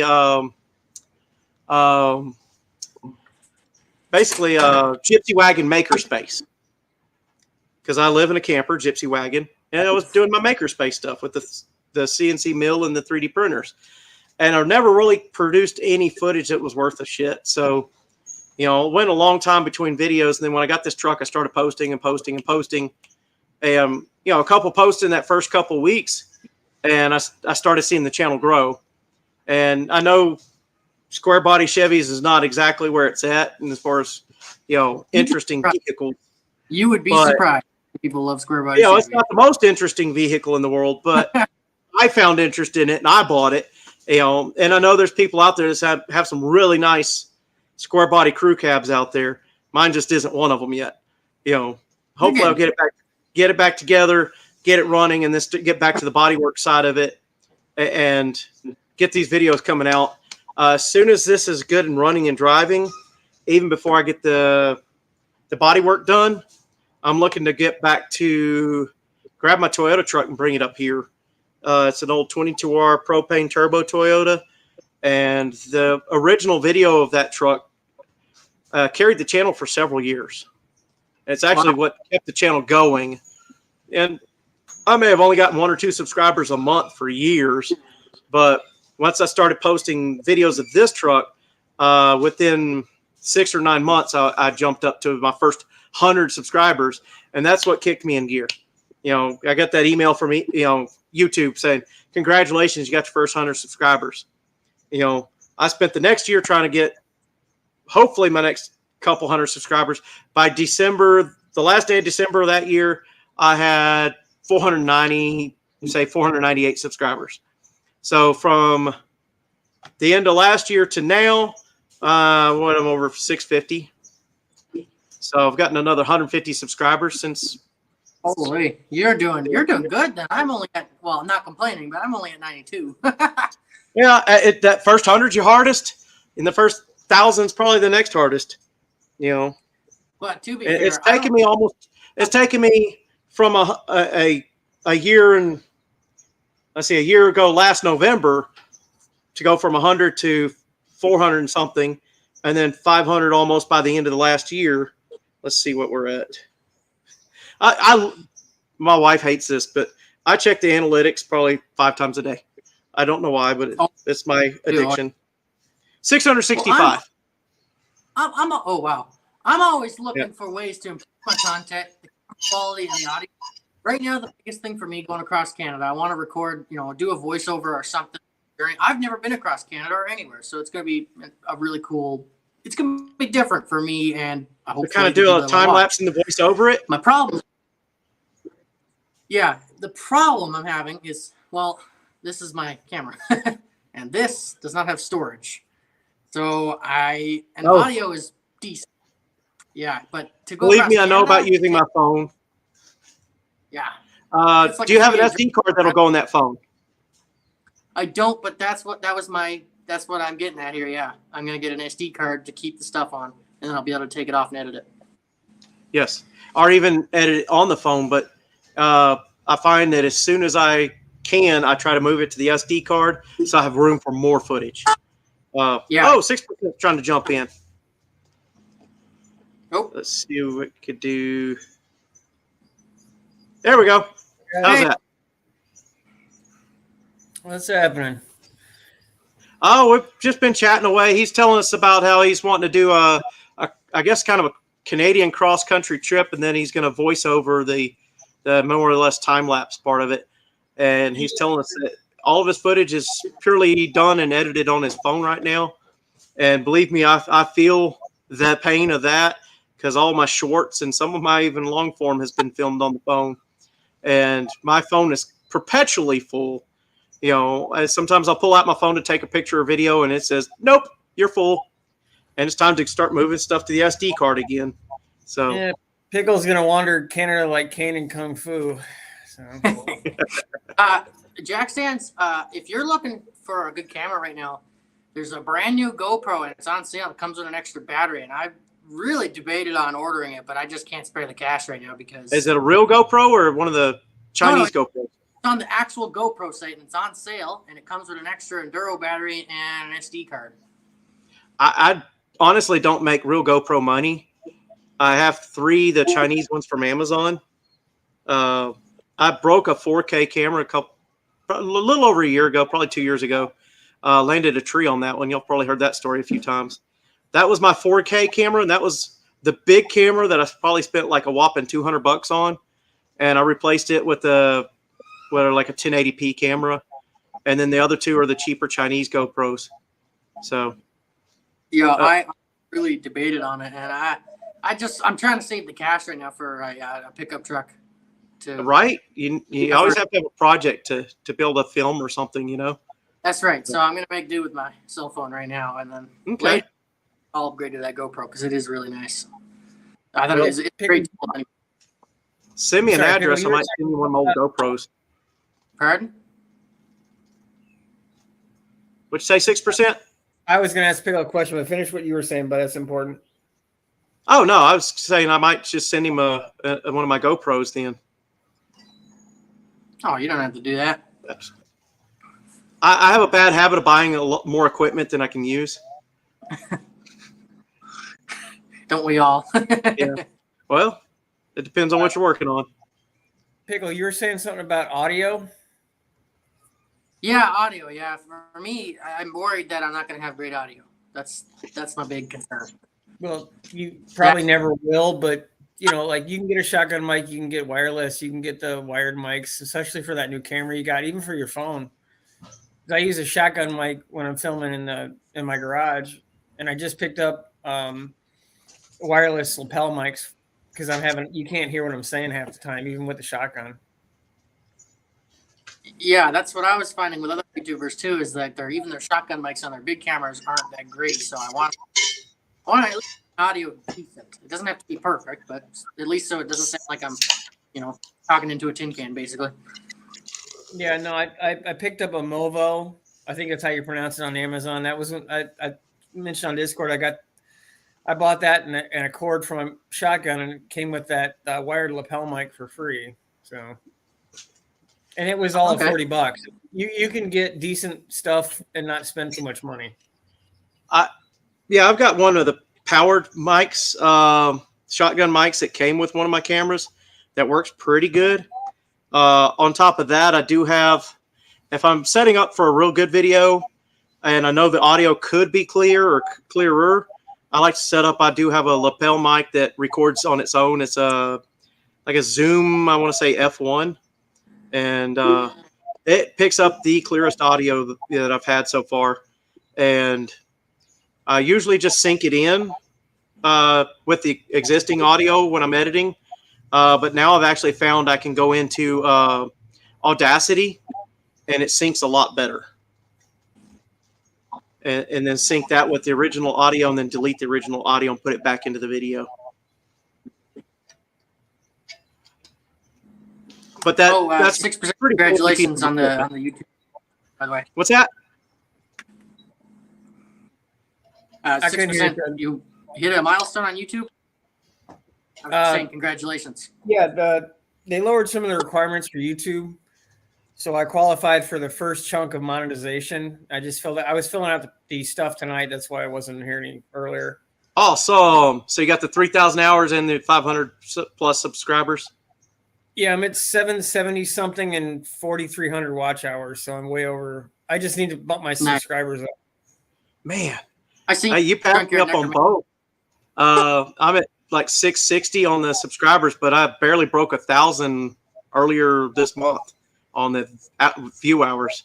Yeah, I don't know what I did, but for everybody I've talked to, it seems to be they have more subscribers and watch hours, and I'm reverse. Whatever I did or didn't do, it's worked in my advantage. But it's the live streams really help. Those started. So I was almost at 4,000 before the live started live streams. I lost 500 hours making it to.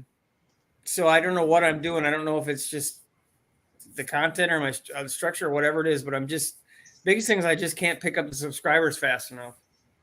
Wow. It's just the algorithm does funny things with that stuff too. Both sides. I know a lot of my videos are really, really old. I'd say a third maybe by now, maybe less. Were years and years old. And I just picked up subscribers and subscribers and subscribers. And I'd have to say a lot of those subscribers are probably dead subscribers. They're still subscribed to the channel, but they don't watch the new content when it comes out.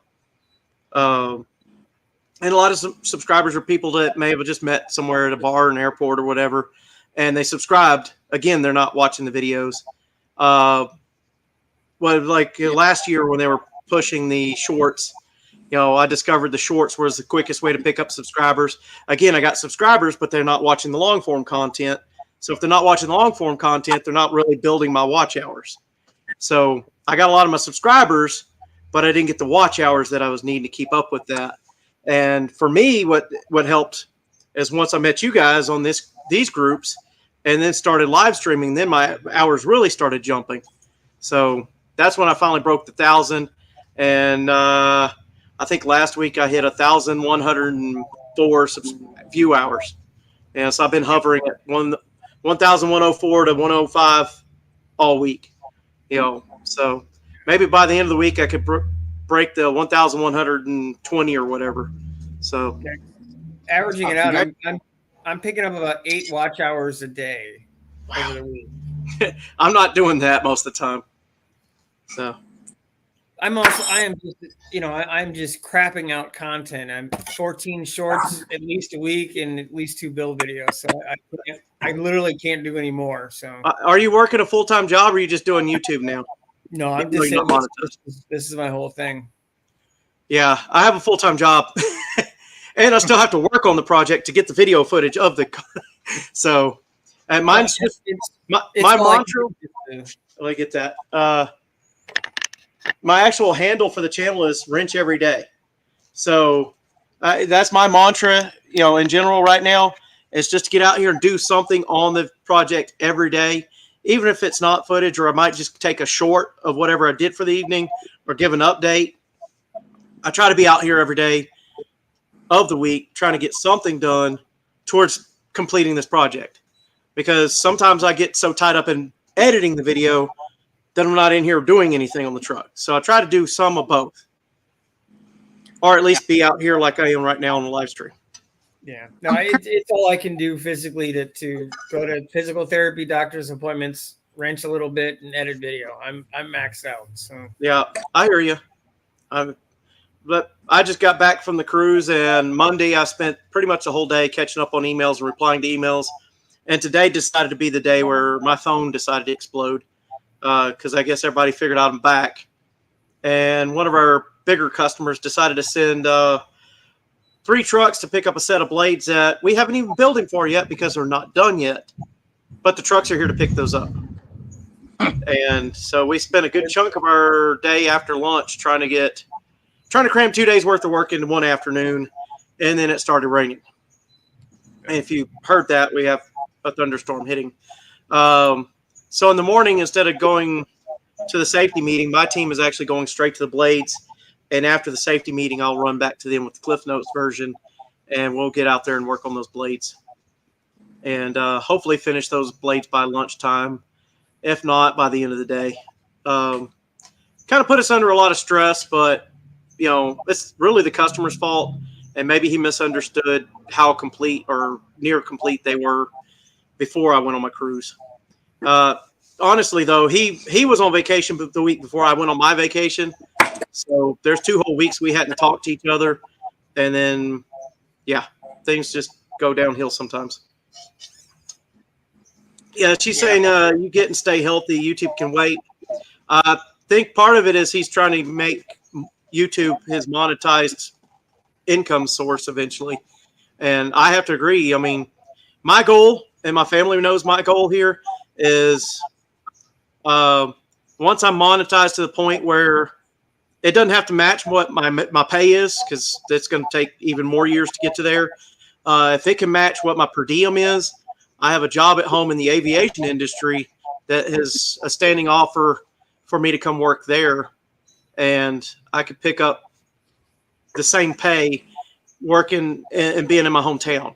So then I'd be home every night. I have all the rest of my projects are there, and hopefully get a garage built or something where I can work on my vehicles there in my own yard, But I mean, a majority of my footage has always been shot in hotel parking lots, RV parks, on the side of the road. I was Picking with Pickle, I literally, my first video footage, I was trying to emulate roadkill, and so, I mean, I try to do things the right way instead of doing what they do and just kind of get on the road.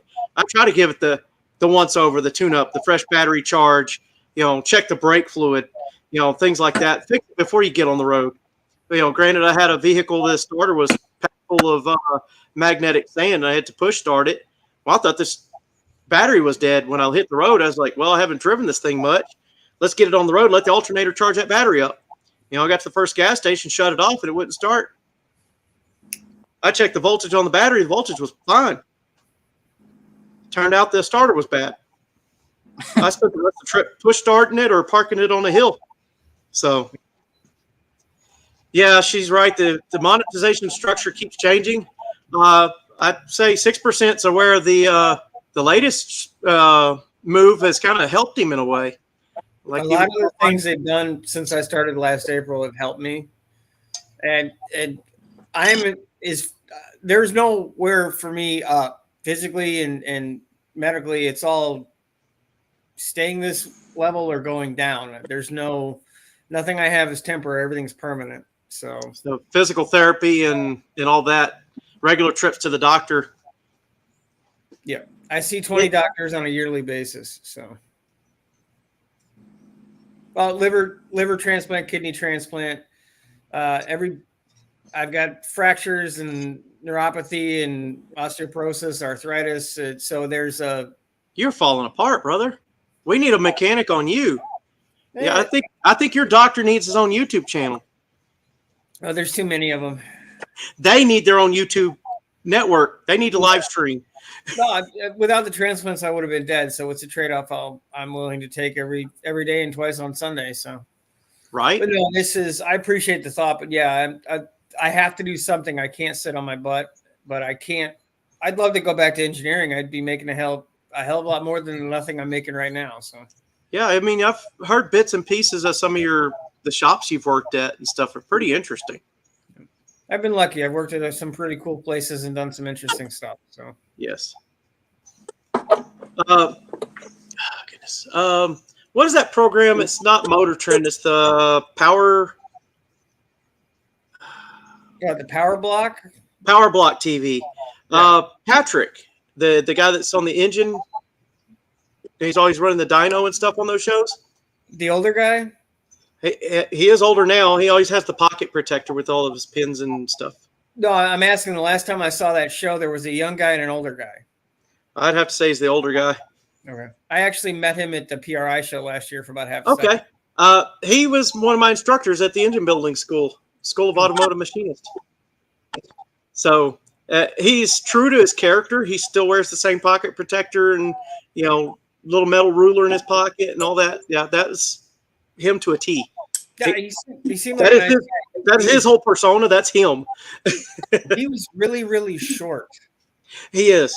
I don't remember. Yeah, he is pretty short, but he's super professional, and he does get stoked when an engine makes more power than, or at least makes the power they're expecting. Yeah. And if it surprises you, or they get the tune right, in the first couple tries, because he's pretty good at going, I'm going to set this at 32, before top dead center, and I think that's going to be within 2 or 3 of what we wind up with in the final tune. He's good at that type of stuff. He's done enough of that dyno work that he's usually pretty on point with that. So when I watch those shows, I'm like, man, I just recognize that voice, and then when he gets all happy about getting that tune right, I'm back there just, fist pumping for him. So. Yeah, everybody. When I went to PRI last year, PRI is the if you guys don't know, is the racing industry's SEMA. And didn't you just book your? Yeah, I'm going back in this year. Cool. I met every TV show was there, car stuff wise. Right. Finnegan was there. Vice Grip Garage was there. Freiberger was there. Jacob from Sally's Speed Shop was there. A couple other people. So yeah, I'd love to make it to that.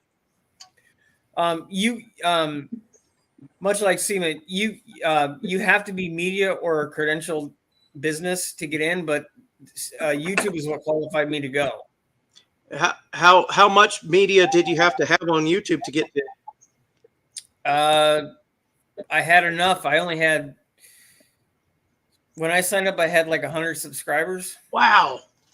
So just 100 subscribers, and they weren't even looking at watch hours then, were they? No, they don't really. They just look at it as media. I paid them their yearly membership of $40, and I got qualified to go. So sorry, I got $40 in my pocket, right? How much is the hotel and stuff, though? The one I found is 2 blocks from the convention center. I could walk further than that. I can't physically. So I know you can't, but to save $1, I might walk from 6 blocks away. Well, no, you can stay out. You can stay out of the area, and it's cheaper. Yeah. It's probably going to be about $500 with taxes for the 3 days. For 3 days? Yeah, it's not terrible. Well, gentlemen, I gotta sign off here for tonight. My phone is going dead again. And all right. Well, thanks for coming, Pickle. Thanks, Pickle. We'll see you next time. Yeah. Now, 6%. Your live is at 7 p.m. tomorrow. Yeah. Okay. I'll be sure to tune in. Okay. I'll be there. Yeah, I'm gonna. So you're going to be. It's not the SEMA. It's the PRI show. Yeah, that's in December 7th, 8th, and 9th. It's in Indy. Okay, let's do split screen here. There we go. Now we can see you better. Yeah, I couldn't afford to go to SEMA last year. I can't afford to go to it this year, but PRI was, a 5-hour drive for me, and it was doable. So you said 7th, 8th, and 9th? Yeah, 7th, 8th, or 9th, or I can't. It's Is that on a weekend partly by any chance? Thursday, Friday, and Saturday.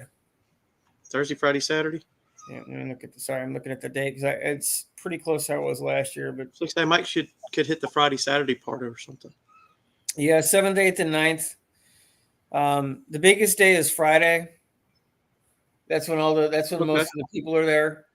And Saturday, there was stuff going on Saturday, but I'll be there Thursday, but I probably won't be able to go to the show. I'm just gonna be driving in. Okay. Oh man, he says bye, Pickle. No, Pickle's a good dude. Yeah, I love him jumping in on the chats. He always keeps things interesting. Yeah. If anything, we can pick on the Canadians. He gives as good as he gets. He is. Yeah, exactly. He's good sport about it. No, the going to PRI allowed me to start doing that Michigan Makes shop tour. Oh, series okay. Also, I mean, there's some local shops here I might be able to interview. And then I know there's a gentleman, I saw his posts on Facebook Marketplace. And every time I see a post from him, it's a different square body Chevy. And then I started looking at his posts a little more closely. They're all next to each other, And I talked to him. And I was like, well, which one do you, he finally just gave me a list. He's like, the green one's this much. The blue one's this much. The orange one's this much. A couple of them are great bodies, but don't have running, drivetrain. I'd rather start with a good, beautiful body and put a drivetrain in it, than have a drivetrain that's been sitting mothballed for decades that wasn't properly put away. You're going to have rust in the cylinders and all that. So I'd rather get a fresh LS or something out of a junkyard and stuff it in there. So, and he's just the next city up, for like 30 minutes away. He might come, I talked to him briefly about, what if I come up there and advertise, took some videos of your stuff and advertise it on YouTube, you might get some of these sales a little bit quicker. So he was open to the idea. Yeah. So you never know what'll take off either. It's beneficial. So for both of you. I mean, I had a video I took, I was driving the yellow truck into town, Big Thunder. I was going into Grand Bend, or can't quite get the name right. It's in Nebraska. And driving into town there, going to the Walmart, and across from the Walmart was a whole parking lot just full of square body Chevys, and that was just happened to be driving one. So I pulled up there at his gate, and he was just fixed to close the gate. He says, well, I see you're interested in square body Chevys. I said, yes, I am. He proceeded to show me around the whole parking lot and everything. And he got a phone call towards the end there as he was walking me towards the gate. And I was like, hey, man, you mind if I take a quick, YouTube Shorts video? Well, back then I didn't know the orientation for the shorts. It was the beginning of the YouTube Shorts thing. So I took a short video, probably 45 seconds. Even though it didn't qualify as a YouTube Shorts, that video wound up eventually getting 18,000 views. That works. At 45-second video, and it has hours and hours of watch time. So, and I actually think he figured out where my video was, my channel, and he was probably sharing that video with all the people he was running into. And then eventually he told me he was planning on selling all those vehicles, or majority of them, at auction. And he eventually, when he did bring the people in for the auction, they linked their video to my videos. And so that went from, maybe at the time it was probably 12 or 14,000 views, and it jumped it all the way up to 18,000 views at the end. And shortly after their auction, I'd say about 4 months or 6 months after the auction, that video finally died. But, it got its run. And so for my shorts, that's probably my most successful. Again, it wasn't a short form, but, it was probably one of my second most successful video. So kind of helped my channel stay alive. Yeah, my most successful short is watching a cop car get towed at PRI last year. That's a good one. I'll have to go find that one. I didn't stick. The guy was loading it on the trailer or on the rollback, and I didn't stick around to watch him get clubbed by the cops. So at that point, I left. Just got a couple quick shots. Oh, so were they parked illegally and he was towing them, or? He was in it. The cop was parked in a turn lane, and I walked up and said, well, "What's going on?" He said, "He's in a turn lane. I can't find him, so his car's getting towed." Yeah, I can imagine they weren't happy about that. But I wasn't going to stick around and find out. Not my town. I don't feel like. Don't want to be too close to that. Yeah, that action. No. I know. I mean, when people are genuinely needing towed, they're there for that. But there's so many places, like when I was stationed at Fort Hood, a gentleman, one of my, guys in my platoon was on the way to work. His car overheated. He broke a fan belt. He was a young guy, didn't know how to fix that, and broke a fan belt, pulled off, parked it in a gas station parking lot. We did our PT. We'll come back in an hour. His car was already towed. Well, the gas station already had a little sign sitting there, and they immediately called a wrecker the minute he stepped away from the car. And he wound up having to pay $400 to get his car back, and we still had to fix it. That's nuts. Yeah, they had the car for less than an hour and a half. Oh, standard fees are standard fees, as they say. Oh, they hit you with pretty hard with that, and it's like, this guy didn't have the money to barely pay for the water, the fan belt, and now he has to pay an extra $400 to get his car back. I don't like wreckers for some of the things that they do, and there's certain areas that the scams are pretty bad. Like, I think it's in Chicago, Illinois. There's a McDonald's. You can go in to have a cheeseburger. If you stay for 10 minutes too long, your car's already gone, and you're in the McDonald's. There's a massive scam here in Detroit. Yeah, there's too many of those going on, and that's where I kind of don't like that part of their industry. I had the same guy that towed my 2 Cherokees a year and a half ago towed the car I bought Sunday. Yeah. It'll end up being on my channel, but it's interesting, but I got to see where I'm going with it before I put it out there to the world. Did he tow it to you or tow it away from you? No, towed it to me. It's a new car. Oh, okay. New delivery. Yeah. Yeah. Okay. Yeah, I mean, my dad told me my first car that I drove, other than my mom's car, that she had an old Volvo from the 80s that it was what we were driving in the 90s. Then my dad had purchased a 65 Mustang back when I was in elementary school. Well, by the time I was in high school, my dad's like, see that car in the backyard? You make it run, it's yours. And so I proceeded to go through and pull the engine and take it to the machine shop and have everything fixed. And we put it all back together and put it in the car and had to put a new gas tank in it. And, off I was. It was running. Wound up putting brakes on and all the other stuff that I had to do. And my dad made the joke one time that I probably he should have invested in, ooh, that was big lightning strike. He should have invested in ease outs before I started working on that car, because he'd have been rich off the amount of ease outs I broke. Because every time I went to working on that car, there was a bolt rusted in place. Yeah. But I got that car up and running, drove it for about a year, and then we pulled it back off. And I was thinking, 2 or 3 months, I'll have it ready for paint. That took another year. Yeah. So got it painted, and by my senior year, I was driving a pretty much mostly restored 65 Mustang. That's cool. So that's what got me started. I have no fear about taking an engine out of a car and rebuilding it, put it back in, or take the body off the frame and put it back on, that type of stuff. And I made a short about this probably about a year ago now. One of my techs came to me one day and he goes, hey, anywhere in town that's a good place to get your oil changed? I'm like, you do know I have a YouTube channel where I'm changing an entire engine? I do not know where I'd get my oil changed. Good luck. Go find Walmart or something.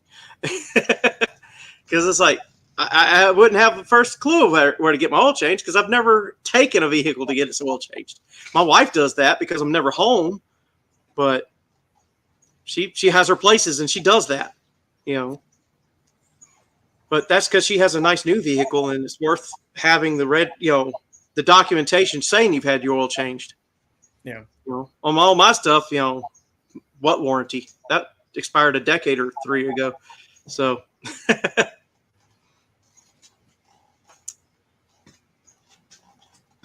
my live stream tomorrow, I'm gonna have everybody try to help me pick a livery for the Chambler. So a livery for the Chambler, huh? yeah. I want to go Baja or 70s rally style something. Oh, okay. Oh. Okay, you got me thinking. My little bad choices make great stories. That was a T-shirt I found in Galveston before we boarded the ship. So that was a fun one, and I think that will probably be attached to a T-shirt with an image of whatever I happen to destroy first or next.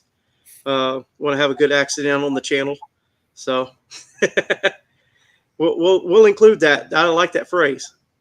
I told my friends as soon as I got the shirt, I was like, this needs to be said more often on my channel. So I invite people to tell their bad decisions lead to great stories. But we did have Picking with Pickle on earlier, and he really hasn't had much life experience to have some bad decisions. So No, he's only 18. He's got a lot of time to make. he's got more time to make those. Yes. And I just failed to pick out one of my stories. I've shared a good bit of them already, I guess, with the live streams we've already had.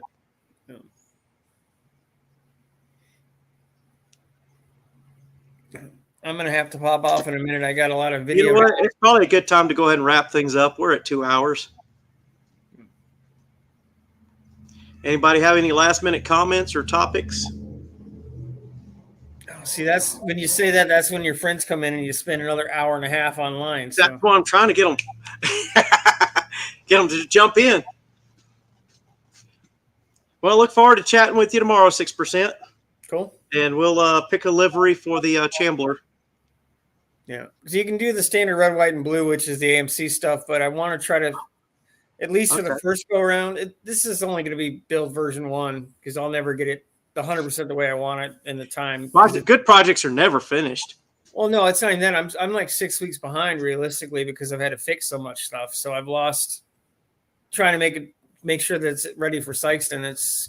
There are no names is kind of crazy. So I'm already ready to pull the engine and transmission back out of this thing as soon as I get a drive shaft length.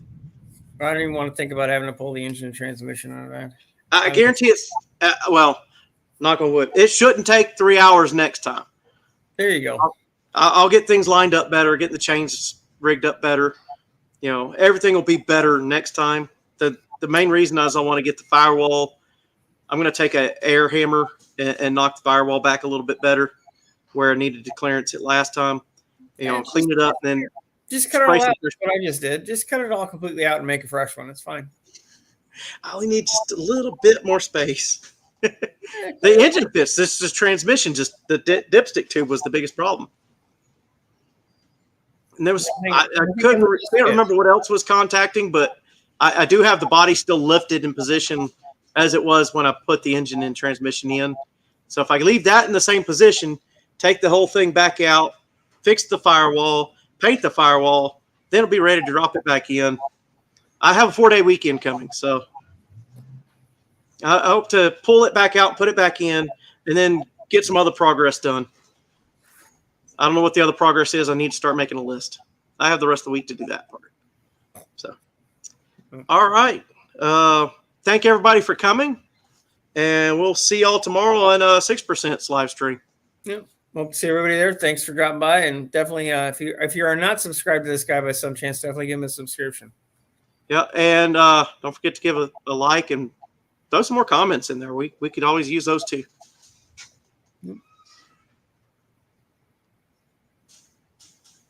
All right. Good night, y'all. Take it easy, everybody.